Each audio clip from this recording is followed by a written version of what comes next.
Go ahead and click on that graph. So this is from Matthias Fonds. Make sure you go follow him at Fonds DK. So this is share of the U.S. car market by revenue addressable by price point in 2021. And so I'll help you read this graph. So the x-axis, so the bottom left to right, the bottom were 20, 40, 60, 80. That's the MSRP of a car. Okay, so how much a car costs. And so what this chart implies, if you go to the $60,000 thing on the bottom, you see where the line is around 5%, 6%. That means that cars priced around $60,000 have a share of roughly 5 to 6% market share in the United States. Okay, and if you go down the price curve, so if you go down to 50, like 50, 45-ish, it goes up to 40 to 10%. If you go up to down to $40,000 MSRP, those cars have a share of about 20%. If you go to 35,000, it's about 25%. If you go to 30,000, it's 35%. If you go to 20,000, right, it's almost 100%. So it's this weird spot that Tesla is in, that they're right on the cusp of, if they drop down their prices, say by $10,000 or $5,000, their market share explodes. Yep. It's literally a vertical line. And they can do this either through compact car or through what Rodman just described, getting close to that by introducing lower price models that fit this sort of place.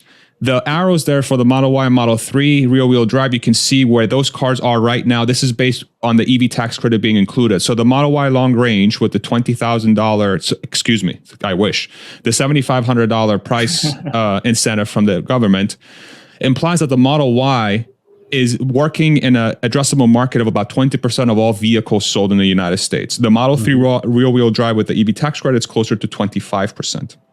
But if they get to, say, 30%, you automatically add 10% more market share. So if the EV car market is 14 million cars per year, 10% additional is an additional 1.4 million customers will consider a Tesla. And if, say, 20 to 30% of those people say, yep, I want a Tesla, that's an additional, I say 30% of 1.4 is what? Like I call it like 450,000. That's an additional 450,000 unit sales in the United States just by dropping the price another $5,000 from 36. So that's how, just to contextualize what you just described, Hans. I didn't mean to interrupt you, but go ahead. No, that's perfect. I love having that context. And so this is, the Model 3 Highland project is one of the things that's directly aimed at addressing this segment, trying to get an even lower priced Model 3 out there. And then, the point that Rodman was also making about this green flag / red flag of having these lower priced models come out.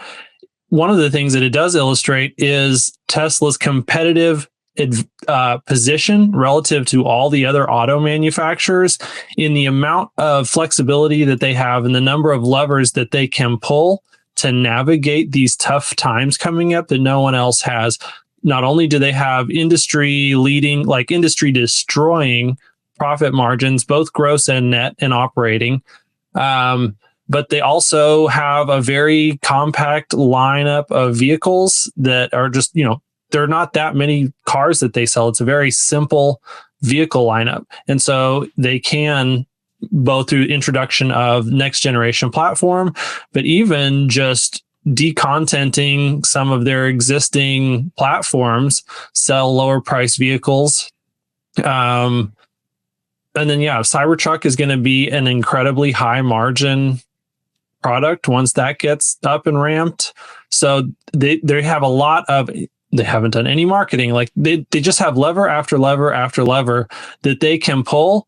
And whereas someone like GM, they're already, they don't have margins to decrease prices. They're already marketing their cars out the wazoo and they can't sell them, or they can't grow sales with the additional marketing that they have. They already offer a bazillion cars. They probably need to actually offer less, not more. And they don't have scale. And not on EVs, they don't. Exactly. So, yeah. Well, they have reverse economies of scale because as they pump out less and less ICE vehicles through their fixed cost factories like you were talking about earlier, well, now fixed cost absorption gets much higher in each and every ICE vehicle that they sell, which makes it less profitable, which makes it less able to subsidize their transition to EVs. And so, yeah, it's just a tough spot to be in for them. For sure. Go ahead, Rodman, please. So the last thing that I really want to point out on this the price decrease and like how that's going to spur like more people being able to buy is that you really have to think about the used car market as well. As the price of these ones go down, it's going to push the prices of the used cars down, and that's going to allow, if you can get a used Model 3 for around 30,000, like how many people are going to be all over that?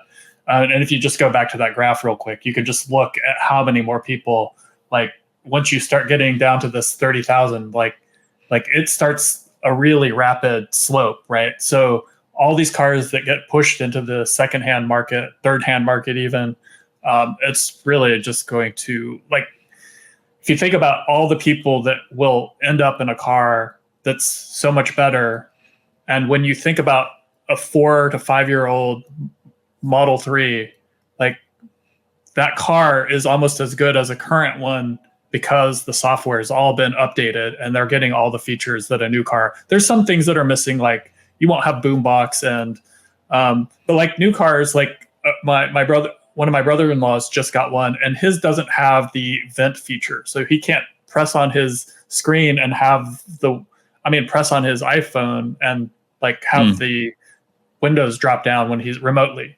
But like, there's just like things that go and come and go, but like it's still like an old Model 3 is going to be, if it's taken care of well, like the externals, like that car, like one of the big problems, like Corey said, was I think it was Corey, but like a car, an ICE vehicle, one of the big things that causes wear over time is that it's dealing with all the high vibration and the heat and like dissipating all that stuff.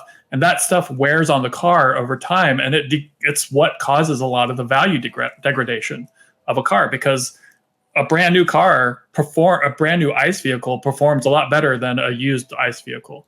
But an EV, like, there's none of that stuff, right? There's not